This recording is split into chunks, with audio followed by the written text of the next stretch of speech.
परमेश्वर ने हमें सामर्थ की आत्मा दी है। जब हम दूसरा तीमुथियुस उसके पहले अध्याय के 7वें पद में जाते हैं, वहां लिखा है, क्योंकि परमेश्वर ने हमें भय की नहीं पर सामर्थ और प्रेम और संयम की आत्मा दी है। परमेश्वर ने जो आपको और मुझको सामर्थ दी है, उसके द्वारा हम आश्चर्य कर्म करते हैं। जब हम प्रेरितों काम उसके 3 अध्याय में जाते हैं और वहां पर हम देखते हैं कि पतरस और यूहन्ना मंदिर में चले जा रहे हैं और तब मंदिर के द्वार पर वो एक लंगड़े को भीख मांगते हुए देखते हैं और तब पतरस ने कहा, चांदी और सोना तो मेरे पास नहीं है। उसके पास देने के लिए चांदी सोना या बहुमूल्य चीज नहीं है, परंतु जो मेरे पास है वो तुझे देता हूं। यीशु मसीह नासरी के नाम से चल फिर, और उसने उसका दाहिना हाथ पकड़कर उसे उठाया और तुरंत उसके पांव और टखनों में बल आ गया और वो उछलकर खड़ा हो गया और चलने फिरने लगा और चलता और कूदता और परमेश्वर की स्तुति करता हुआ उनके साथ मंदिर में गया। परमेश्वर जो सामर्थ देता है, उस सामर्थ से पतरस ये बड़ा आश्चर्य कर्म करता है। जन के लंगड़े को वो दाहिना हाथ देता है और कहता है, यीशु मसीह नासरी के नाम से चल फिर, और वो उछल कर खड़ा हो जाता है और उनके साथ साथ वो चला जाता है।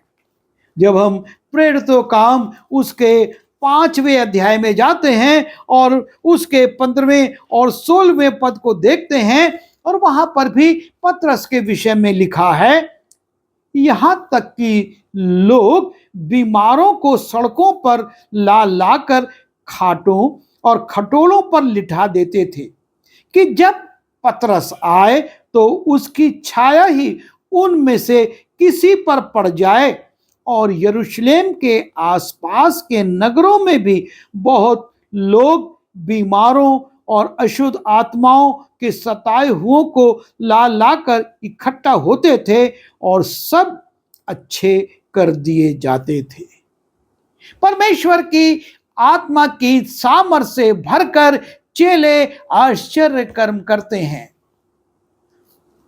बीमारों को चंगा करते हैं, लंगड़ों को चलने की शक्ति देते हैं, और यहां तक कि हम देखते हैं कि पतरस दोरकास नाम की एक महिला को जो मर गई थी, और जब उसको नहलाकर अटारी पर रख दिया जाता है और पतरस को बुलाया जाता है और पतरस वहां आता है और लोग उसको दिखाते हैं, पतरस उस स्त्री दोरकास के लिए प्रार्थना करता है और वो स्त्री जी उठती है। एक बड़ा आश्चर्य कर्म उस नगर में हो जाता है जिसकी चर्चा चारों ओर होती है, क्योंकि परमेश्वर की सामर्थ से एक बड़ा आश्चर्य कर्म पतरस ने उस नगर में किया था। एक मृत स्त्री को जीवित कर दिया था। जब हम प्रेरितों काम उसके 6वें अध्याय के 8वें पद में जाते हैं और वहां पर स्तिफनुस के विषय में लिखा है, क्योंकि स्तिफनुस के चुनाव के पहले जो शर्त रखी गई थी कि वो पवित्र आत्मा और बुद्धि से परिपूर्ण हो, और लिखा है कि स्तिफनुस अनुग्रह और सामर्थ से परिपूर्ण होकर लोगों में बड़े बड़े अद्भुत काम और चिन्ह दिखाया करता था।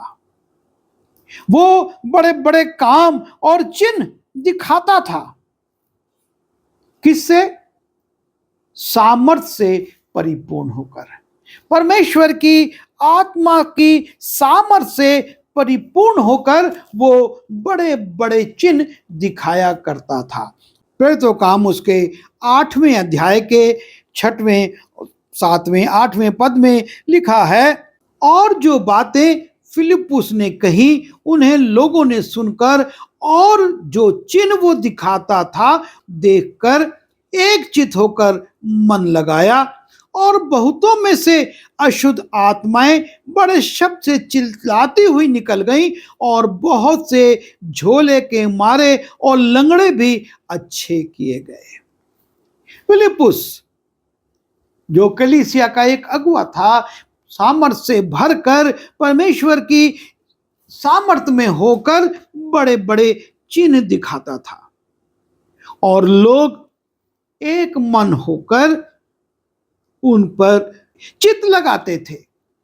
और इस प्रकार से न सिर्फ पतरस, न सिर्फ फिलिप्पुस और न सिर्फ स्तफनुस, लेकिन परमेश्वर के तमाम लोग जिन्होंने सामर्थ पाई थी, परमेश्वर की महिमा आश्चर्य कर्म सामर्थ के कामों से करते हैं।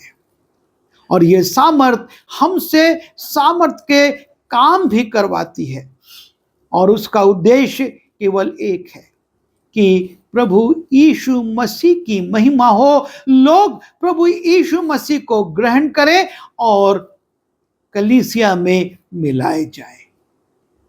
आज हमारे जीवनों में जिस बात की आवश्यकता है, और वो है परमेश्वर की आत्मा की सामर्थ की, ताकि उस सामर्थ से भरकर प्रभु के काम करके लोगों को प्रभु के पास लाएं। क्योंकि प्रभु यीशु मसीह ने आपको और मुझको यही कहा कि जब तुम सामर्थ पाओगे, प्रश्न है कि क्या हम सामर्थ से भरे गए हैं या नहीं। यदि सामर्थ से भरे गए हैं तो हमारी गवाही बहुतों के हृदय को छेदेगी, और बहुत से बड़े बड़े सामर्थ के काम होंगे जो लोगों को यीशु मसीह के पास लेकर आएंगे। प्रभु हमारी सहायता करे कि हम उसकी सामर्थ में होकर काम करें और आश्चर्य कर्म के द्वारा लोगों की समस्याओं का निवारण करें।